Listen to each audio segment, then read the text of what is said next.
मारा, घूसों से मारा, जूतों से मारा, किसी की नाक तोड़ी, किसी का मुंह तोड़ा, किसी का सर तोड़ा। वो देखिए सब कुछ तोड़ दिया। So in one of my recent videos जहां पर मैंने ये बात की थी कि थैनोस के अटैक के टाइम पर या फिर कंप्लीट इन्फिनिटी सागा के अंदर जब थैनोस इन्फिनिटी स्टोन्स को कलेक्ट करके पॉपुलेशन को हाफ करना चाहता था, उस समय सेलेस्टियल्स ने इंटरफेयर क्यों नहीं किया? क्योंकि अगर सेलेस्टियल्स की पॉपुलेशन हाफ हो जाती तो उसका इम्पैक्ट भी तो काफी कैटास्ट्रोफिक होता।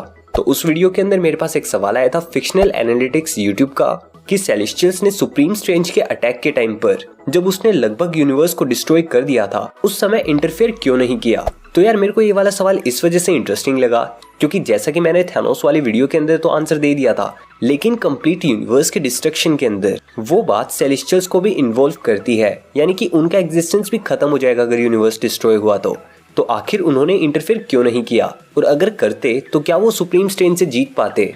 इसी बारे में आज की इस वीडियो के अंदर मैं आप लोगों को बताने वाला हूँ। So now all that being said, without wasting any more time, let's just jump into it.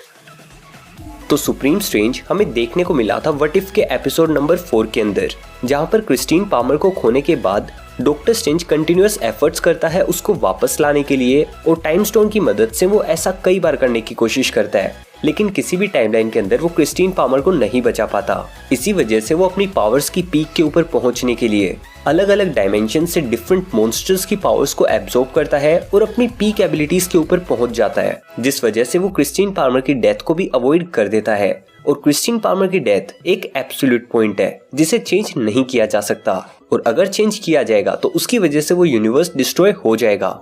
और ऐसा ही हुआ इस डॉक्टर स्ट्रेंज के यूनिवर्स के अंदर भी, जहां पर क्रिस्टीन पामर की डेथ तो अवॉइड हो गई, लेकिन वो यूनिवर्स डिस्ट्रॉय होना शुरू हो गया। और इस वजह से सेलेस्टियल्स उस बात के अंदर इंटरफेयर नहीं कर सकते थे, क्योंकि उन्हें नहीं पता था कि दुनिया के किसी कोने के अंदर कोई एक डॉक्टर स्ट्रेंज किसी को बचाने के लिए कुछ कांड कर चुका है। क्योंकि कांड होने के बाद उन सेलेस्टियल्स को पता लग सकता है, कांड होते वक्त नहीं। क्योंकि अगर ऐसा होता तो वो इटर्नल्स मूवी के अंदर टियामुट की डेथ को भी अवॉइड कर सकते थे। और जब तक उन्हें पता चला कि यूनिवर्स के अंदर कुछ गड़बड़ हो रही है, तब तक उनकी एग्जिस्टेंस खत्म हो चुकी थी, और उस सुप्रीम स्ट्रेंज का यूनिवर्स इतना ही बचा था जिसको होल्ड करते हुए हमें सुप्रीम स्ट्रेंज उस एपिसोड के एंड के अंदर देखने को मिला था। तो हाँ, इसका मतलब ये कि सुप्रीम स्ट्रेंज के इवेंट्स के अंदर उन्होंने इंटरफेयर क्यों नहीं किया, इसका सिंपल सा आंसर ये है कि उनकी एग्जिस्टेंस ही नहीं बची थी उस टाइम तक। बट लेट्स अज्यूम कि वो जिंदा होते तो क्या वो सुप्रीम स्ट्रेंज को रोक पाते?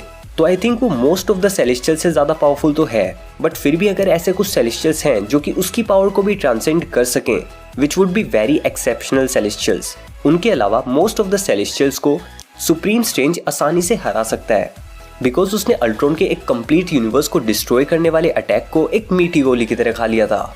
इनफैक्ट जहां पर उसने गार्डियंस ऑफ द मल्टीवर्स को एक प्रोटेक्शन स्पेल भी दिया था, उसने वो प्रोटेक्शन स्पेल खुद के ऊपर अप्लाई तक नहीं किया था, यानी कि यूनिवर्स को डिस्ट्रॉय करने वाले अटैक से उसके ऊपर खरोंच तक नहीं आई। Let me know in the comments कि आप मेरे आंसर से एग्री करते हैं या नहीं।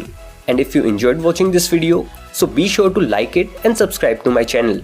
और ऐसे ही और भी interesting superhero related stuff के लिए आप मुझे मेरे इन सोशल मीडिया हैंडल्स पर भी फॉलो कर सकते हैं। और ऐसा ही कोई सवाल अगर आपके मन में भी है तो वो भी आप नीचे कमेंट्स के अंदर पूछ सकते हैं। मेरे चैनल की बाकी इंटरेस्टिंग वीडियोस देखने के लिए इनमें से किसी वीडियो के ऊपर क्लिक करें। तो गाइस, इस वीडियो के लिए इतना ही। मैं मिलता हूँ आपसे अगली वीडियो में। Until then, be dynamic and don't fear to do what you love. Peace.